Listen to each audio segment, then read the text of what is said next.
Hi. Okay, so today's video is going to be on punctuation. So we're going to go over the 5 types of punctuation that you are likely to encounter on the SAT writing section.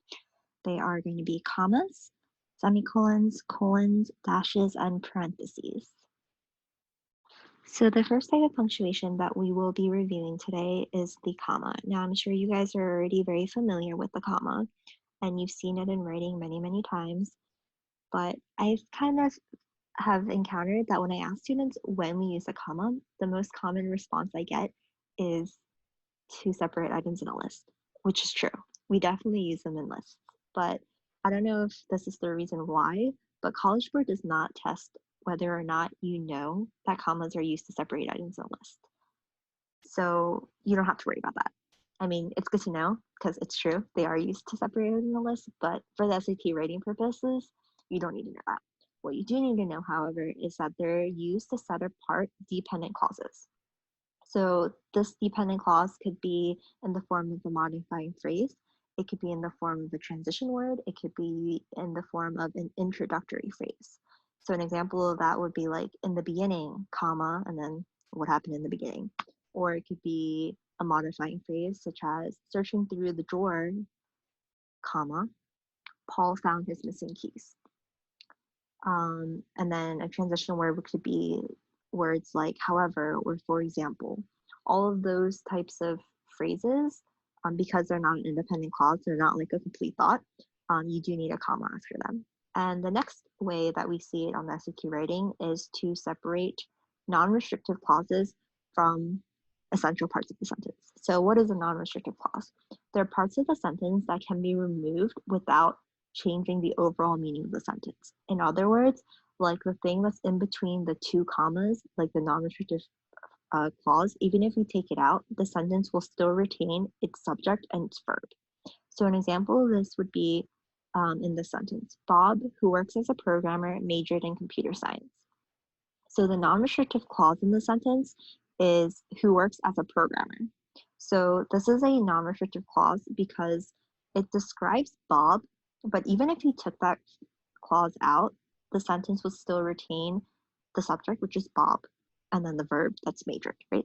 So the sentence is still complete without it. Bob majored in computer science, right? The next way that we can use commas is to set apart what are called appositives. So an appositive is a descriptive phrase that doesn't include a verb. So this is basically like a modifying phrase that's in the middle of a sentence. So an example of this would be Jack, a fan of Marvel films, loves his Disney Plus subscription. So in this sentence, the positive is a fan of Marvel films, right? This is a phrase that describes Jack, but we don't need it. Like we take it out and the sentence can still stand. Jack loves his Disney Plus subscription. So what I always tell students is when you see a comma, like you see a comma and then you're questioning whether or not you need another comma in that sentence, if you put a comma there, see if the thing that's in between, if you take it out, the sentence will still be a complete sentence. If it is, and it makes sense, then you do need that second comma, or you still need that like second dash, or you still need that second parentheses, right? Whenever you have 2 types of punctuation in the middle of the sentence, just take it out, take out what's in between those 2 punctuation marks and see if the sentence is complete and it's a complete thought and it makes sense.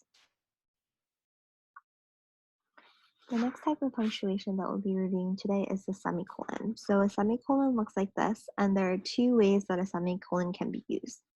The first and most common way that semicolons are used is to combine 2 independent clauses. So what are independent clauses? Well, an independent clause is a complete sentence. It has a subject and a verb, and then we're using a semicolon to combine 2 of those types of clauses to show that these two complete thoughts are related in some way. Usually they're referring to the same topic or they're referring to the same subject. So these are 2 complete sentences that are like closely related in some way, and that's why we're combining them using a semicolon. And in order to test whether or not a semicolon is being used to combine 2 independent clauses is by putting a period there and asking yourself, can the first sentence stand by itself? And then can the second part or the second clause stand by itself, right?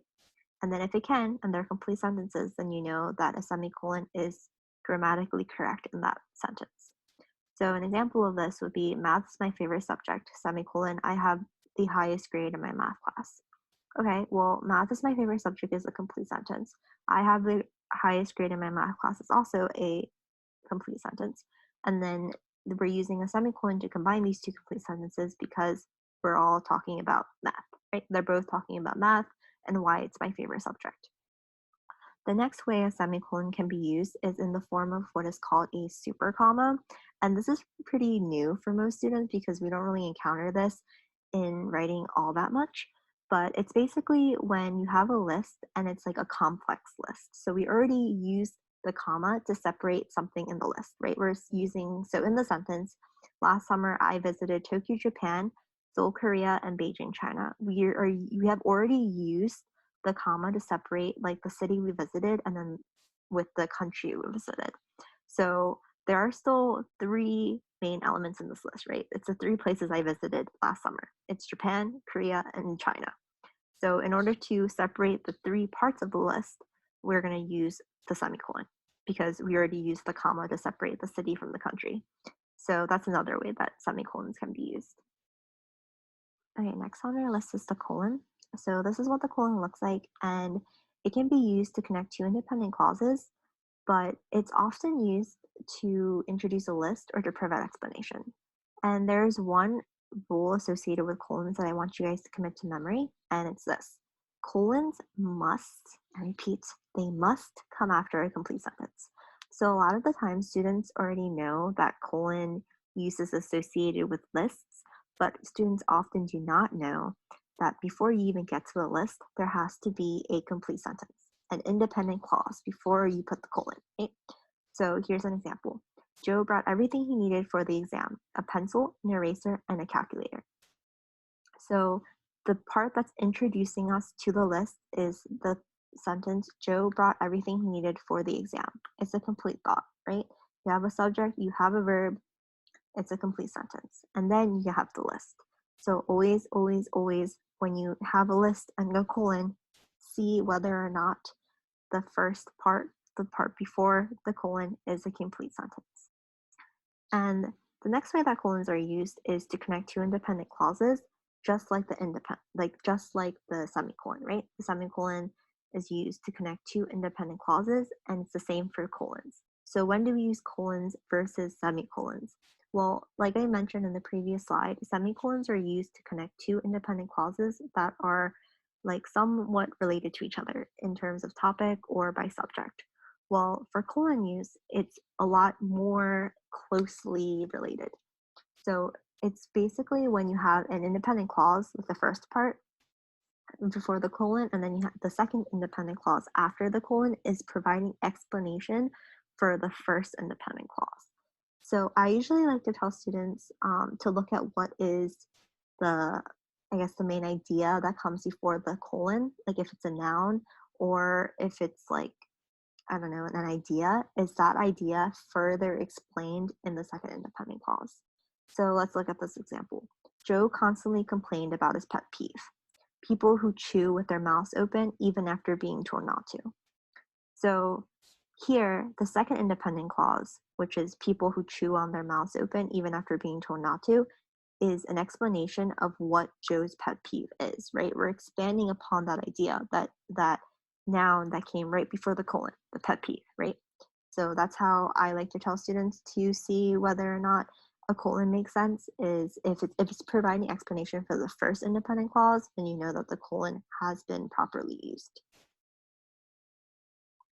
Next, we have dashes. So this is what a dash looks like.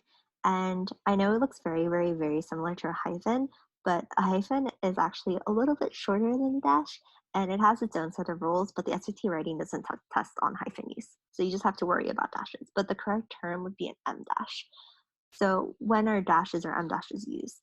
Well, they're used to mark off non-essential clauses or phrases that the author wants to place emphasis on. So just like the different types of punctuation that we mentioned right before the slide, like colons and semicolons, the thing that comes in front of the dash has to be an independent clause. And the dash is used to emphasize parts of the sentence that are indicative of a dramatic shift in tone, or they're introducing something especially important or a particularly important insight. So I like to tell students that dashes are often used to portray the author's voice. So it's something that the author feels very strongly about, and the author wants to kind of highlight to the reader. And I like to tell students that because the dash is longer than the other types of punctuation, like in length and width, it's there to just like point something out to the reader. And an example using the dash would be this: Joe didn't lie. His dog did eat his homework.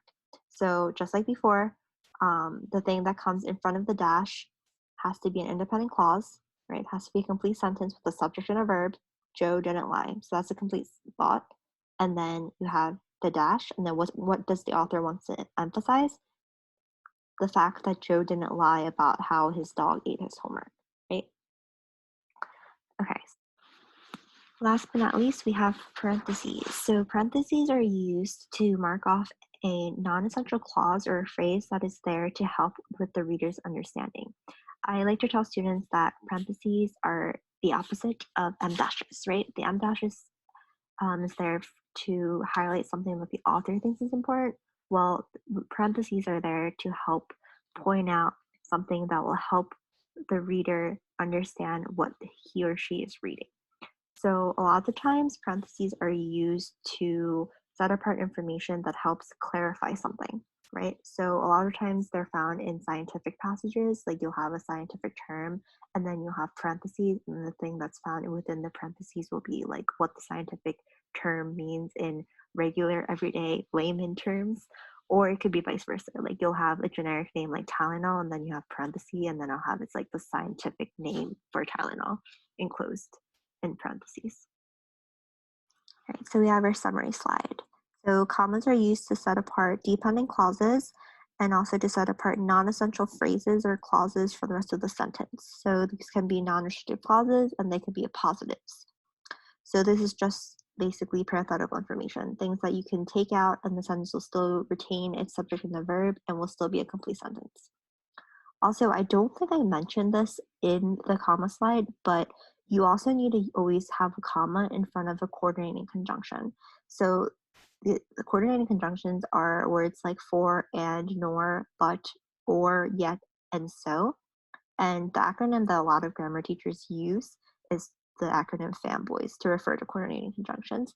But you use coordinating conjunctions and between two independent clauses. So comma fanboy is interchangeable with a semicolon, but you can never use a semicolon with a fanboy.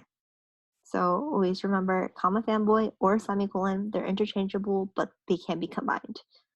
And then going on to semicolons, they're used to combine two independent clauses, and they will not be using a coordinating conjunction. And just for review, an independent clause is a complete thought, right? It has a subject and a verb. And semicolons are used to combine two independent clauses that are related to each other in some way. And then the other way that semicolons can be used is in the form of a super comma. And then colons can be used to introduce lists. But just to remind you of the takeaway from that colon slide is that the thing that comes before the colon has to be an independent clause. So before you get to the list, make sure you check whether or not there's an independent clause in front of the colon. And then the colon can also be used to combine two independent clauses where the second independent clause is expanding upon the first independent clause, right? So the two clauses are super, super, super closely related. All right, and then dashes, which are usually to use to emphasize what the author wants to highlight. And then parentheses, which sets apart information that is there to guide the reader in his or her reading of the passage. All right, well, I hope this PowerPoint helped for the SAT writing section and just in your writing in general.